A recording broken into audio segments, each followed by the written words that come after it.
I had the craziest psychic experience yesterday, and it is going to help you understand timelines in a way you've never understood before. And it's going to show you the direct correlation between your personal healing and being able to jump timelines or go into a better timeline. If you don't know me, hi, hello, I'm Gia. I'm a psychic medium, I'm a channel, I'm a healer. And for the past year or so, I've been talking about how the political fuckery that we've been seeing is directly related to the spiritual process of ascension, the expansion of consciousness. So yesterday, I got the message loud and clear from Spirit, and I made a video about it. It's 2 videos ago. It's about how our job now is to anchor the light of truth, because truth is now going to be coming out rapid fire, but the other side, who doesn't want those truths revealed, is going to be fighting really hard to not only obscure the truth, but to have their agenda win, and we can't let that happen. So please go back and watch that video. They're suppressing it because I use the Schmepstein word, so go back and watch it, engage, share, give it some love. Okay, so after this message came in, I got taken down for a spirit nap. That's what I call it. This is what I call it. A lot of psychics, a lot of people experience this where suddenly your spirit team is like, hey, we need you. And so you get incredibly drowsy, incredibly woozy, and you lay down, and then it's like psychic time, go, go, go.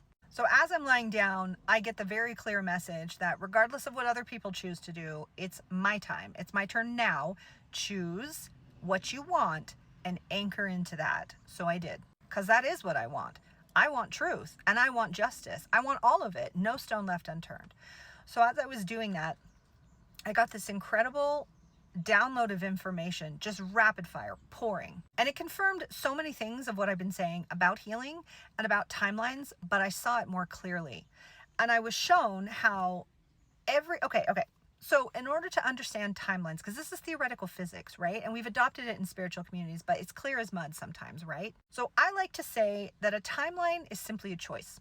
When you choose something or intend something, or alternatively, when your soul has a path for you to go through a lesson, you make a choice, you do a thing, something happens to you, and then that sets the wheels in motion for a new timeline. So like, big things win. Should I move? Should I take this job? Should we break up? Like, these all set new timelines into motion. That's really all timelines are. And then collectively, as the population are making choices together, are going through experiences together, it's like what the majority chooses, and more specifically, what you lock into in your choice, that determines the timeline you're on. Okay, so to understand this more from a metaphysical level, you have to understand that as a soul, I'm not simply here in one body having one experience.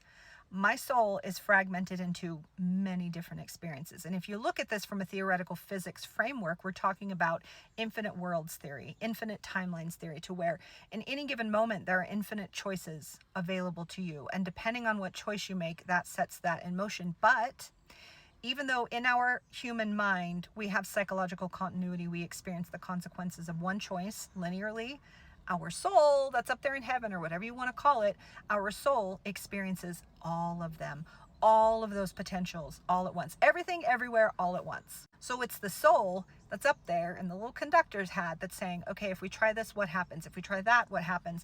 And the soul is aggregating the data, the information.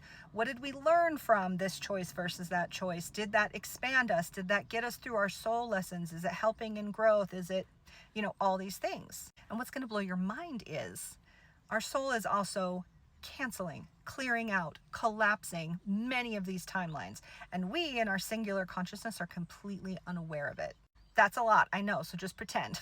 If you can't grasp it, just pretend for the sake of what I'm going to say. As a healer, a professional of 10 years, this is a lot of what I do, using the shamanic tradition of healing, where we look at soul fragmentation and we look at soul loss and soul integration. We're looking at places where the soul made a choice or had an experience and it was traumatic or it was unfinished, and that soul fragments off. And so what we are trying to do is bring the soul pieces back together to harmonize and synthesize within us. I like to believe that there is a primary timeline. I can't confirm that, but that's my belief, that there is a primary timeline that we as individuals are experiencing. And so what the soul is doing, as we have all these fragments and other experiences, it's pruning off old lessons, things we're done with, things that aren't benefiting us, and it's trying to gather everything together in the primary timeline. Okay, so in this experience, I'm having this cascade of knowing where I'm seeing that what we're doing to heal, we're closing off those other timelines, right? We're pruning them off. We're ending them. In the Choose Your Own Adventure book of your life, that timeline ended nowhere good. The soul is like, we're done. Cut it off. Bring it back. So when we are trying to anchor into a higher timeline, a better timeline, we can only fully do that if we have completed the lessons and the choices in other areas, because we learn through contrast, right? So if we want the happy Shangri-La timeline, we've got to finish our lessons. We've got to learn. We've got to integrate. We have to heal. So what I was shown is that if I have done enough healing on those experiences or timelines, etc., if I've done enough healing on the bad guys always win, I never get what I want, but who's going to stop them, right? All these victim-y timelines of shit we've been through that creates these beliefs. If I have done enough healing on those timelines, what that does is it closes those timelines down. It shuts the doors, locks them up, and that makes me available for only the timelines where it's time for justice. It's time to have a victory. It's time that this all comes together. Because if I still have these pasts and potentials that my soul is like, you really haven't learned that lesson, or, oh, you're still open, wounded, traumatized from that experience, your soul is still going into this other experience. So if you want to have all your energy concentrated in one area where you go to a timeline that is, we finally did it, fam, we finally did it, you've got to finish out those experiences where you haven't, in fact, done it. And there's a lot of different ways we can close those out. We cannot just force our way. We have to address the wounding, address the beliefs. We have to go through all of that so that we can take that piece that's fragmented and integrate it back into us. That piece is no longer, but the bad guys, but Vance is worse, right? We have to shut that shit down, and we have to heal and bring that part back into the primary timeline. So all of us, or at least the majority of us, is like, okay, we did that already. We're done with that experience. Now I'm fully ready to experience what happens when the good guys win. Okay, so here's the rest of the crazy psychic experience. All right, so that's as I'm getting taken down for the spirit nap, and they're showing me this revelation of all of our oversouls back in, heaven or wherever. Our oversouls are rapidly taking us through all of these experiences where we can wrap up as much of this as possible, and they're trying to get us to integrate into the primary timeline. And so that is how collectively we're collapsing the timelines where the bad guys win, or we're trying to. And so that is how collectively we are now finally creating the new timeline, the higher timeline where the good guys win, because enough people are waking up and saying, wait, it doesn't have to be that way. Wait, I have more control than I thought. Wait, if I can just do this differently, I can experience life differently. And you better believe this was a mind-blowing revelation to see, because I saw it. I saw all these little lines and timelines, and this was being pulled back, and it was crazy. And then I went into this dream. It was a very lucid dream where I was back in church. All right, I have not been to church in 8 years. But I was back in church, and I was starting to become lucid. Why am I in church? I don't like church. I don't want to be here. Why am I here? But I was in church, and then I was chatting with people from my old congregation, and I was chatting with them in such a way that was different than how I would have chatted with them. And I had that realization. This one woman in particular, we weren't close. It was just pleasantries. Hi, how are you? But we were close in this version. And I was like, how's it going with your divorce? When, as far as I know in real life, they're still married fine. So we had this whole conversation where the dream part of me is, in it. And then the lucid part of me is like, this is different. I never experienced this. And as I had that realization of I'm in a different timeline, I happened to glance out the window and I saw my grandpa walk by. And my grandpa died last year. And so again, in the dream, I was like, what year is it? What timeline is this? And as I had that realization, it was like, Spirit was like, okay, boom, she got it, and then woke me up. Have you ever gone from being in a complete comatose, dead sleep into that second you're awake and you're lucid? And that's when Spirit said, it is done. For me, personally, it is done. I did what I needed to do. I've done my healing. I've done the closing off of these old parallel alternate timelines, and I've galvanized all my energy in the primary timeline. Now, does this mean it's done forever? I hope so, but I don't know, because if my soul is going to keep being like, oh, but what if we don't win? Okay, then I'm opening other timelines. So if we want this, we have to anchor in, we have to lock in, okay? Your mission is clear, fam. This is how we do it. Oh my gosh, I completely forgot. I completely forgot one of the biggest revelations of all in my crazy psychic experience yesterday. If you don't know what I'm talking about, please go back and watch the video just before this one. It will put everything into context. This is about timelines. It's about multiple parallel realities and how we close out alternate timelines and synthesize into the primary timeline. So this part of the experience of the revelation that Spirit showed me, this is about the concept of us individually creating our world entirely. This is about simulation theory, but I saw it in a way that I never understood before, and this makes sense to me. So there are all kinds of cosmological, theoretical, metaphysical ideas about what are we doing here. We know, or at least we believe, we are spirits having a physical experience. But what exactly does that look like? Are we dropped into some other place in time, rats in a maze, figuring it out?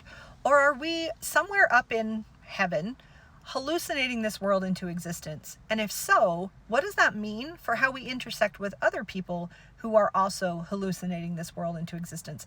Are there really other people? Is it really only just us?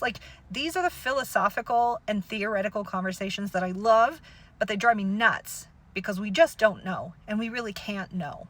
But this is what I saw in my download yesterday that helped me see it in a new way. So I, for one, have never fully believed that this world is a creation of myself and myself alone. It's too complex. It doesn't feel right. I don't like it. Doesn't mean I'm right. That's just where I've landed with it. And as a psychic medium who not only speaks to the dead, but other spiritual beings not embodied, as well as cosmic intelligence, extraterrestrials, my worldview is too big for that to be the whole truth, right? But here's what I was shown, that it's another explanation that I'd never heard before. Maybe it's already out there, but it's nothing I'd ever heard before, and it all makes sense. So what I was shown is sort of this hybrid situation in which, yes, essentially our soul is hallucinating, dreaming this reality, if you want to use that framework. As I said before, it's creating all these different scenarios, but we're all doing this individually, right? And that's why as we kind of bump into each other in life, and with media and social media, we're getting these ideas about what other people are creating. Then that creation comes into our reality to give us choices, to say, do you like that? Do you want more of that? Do you want to go along with that? Do you want to expand on it? Do you want to minimize it? Do you want to say, no, I don't prefer that. No, I don't like that. I'm going to choose to see it this way, to believe this about the world. And then because of that, that's what creates our individual reality. It's not that we are separate from everybody else doing something wildly different. It's that our collective choices and our public examples are giving us more data points and choice points to say, okay, that's what these other people's reality, that's what they're doing in their reality. Do you want to participate in that? And do you want to float around in their reality? Or do you want to take that data and jump off from that and create something entirely new? This is why it's hard to see this with any clarity, because can you imagine the complexity? The complexity of millions, billions of souls doing this in infinite ways. And because this blew my mind, and again, I was seeing it, I was psychically, clairvoyantly seeing, and it was all these lines, and I can't even describe what I saw. It was just that complex and crazy. But at the same time, it made sense. It finally made sense. And that's why when people freak out and I get on here and I share a perspective, a lot of people go, oh, yeah, I like that. You always calm me down, because I'm doing the same thing. I'm saying, hey, I saw that happening there, and this is how I interpret that experience, and here's what I see going forward. And people are like, oh, I prefer that. I'm going to join you with that. And we're going to collectively work together with our energy and our minds and our potential to create this reality over here. And here's where it gets even bigger and even crazier. So I don't believe in God as a person, the white man with a beard. I don't believe that at all. I do believe in a supreme intelligence, a non-personified supreme intelligence, creator, source energy.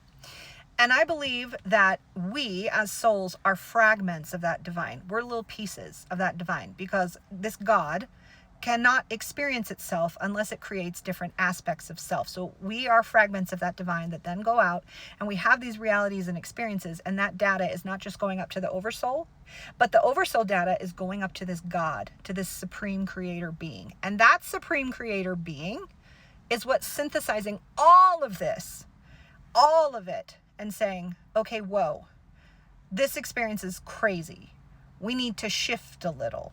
Or not just we need to shift a little, but what else can we add to the reality or take from the reality to move how we get to experience, to shift and to change it? Because all of these experiences, the healing, the trauma, all of these data points are funneled back up to Supreme Source creation, where we're going, ooh, you know what? This Earth experiment has kind of gotten out of hand. And not only has it gotten out of hand, but we've had untold billions, trillions, quadrillions of experiences here. And if we are rapidly closing out those experiences by healing them, then closing all this old stuff down creates new potentials going forward that weren't possible alone, because we've all done this together, right? All collectively have created these entangled timelines together. And so as we are collectively clearing out old timelines, that's what allows us to migrate toward the new. Might I say, a new Earth. So in case I just completely broke your brain, melted you, let's simplify. Timelines are choices and the cascading possibilities that stem from any given choice. Collective timelines are groups of people facing similar situations and making similar choices. And so as we come together to say, yes, more of that, please. No, I don't like that. How about this? We're migrating toward shared timelines.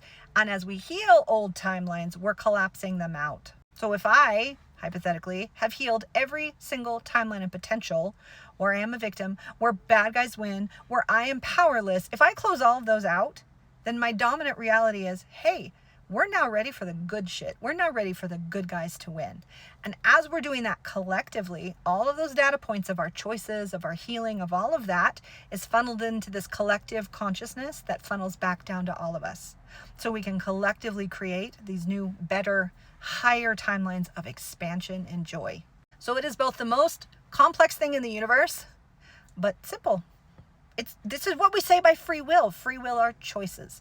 How are we going to respond to what we see, what we perceive? How are we going to shape our reality by our perception, by our choice, by our intention and our determination going forward? And really healing is the key, because wounds and trauma are the glue that stick us, that keep parts of us active in old timelines we don't want to experience. And our soul will get us to re-experience those, to activate the soul fragment, to get it to come back to us. So chew on that. Enjoy my philosophical brain dump. For me, this was like the most clarifying thing in the world. Did I solve the mysteries of the universe? Maybe. I don't know. What do you think?